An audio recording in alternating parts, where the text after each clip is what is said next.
আমি সুন্নি, আমি সুন্নি, আমি সুন্নি, কিন্তু আমার মতো একজন বাপের বেটা আউশকান্দির জমিনে আছে, মাইকের সামনে এসে একবার বলবে, হুজুর আমি ওহাবি, আমার জন্য খাস করে একটু দোয়া করেন।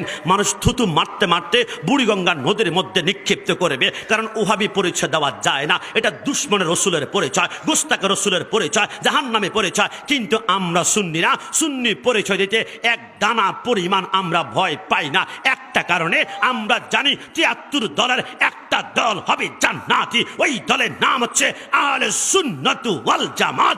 পৃথিবীর যে প্রান্তে আমাকে উপস্থিত করা হোক না কেন, পৃথিবীর যে কোনো জায়গায় আমাকে ডাকা হোক না কেন, সেই প্রত্যেক জায়গায় আমি নিজেকে আহলে হাদিস বলেই পরিচয় দিব।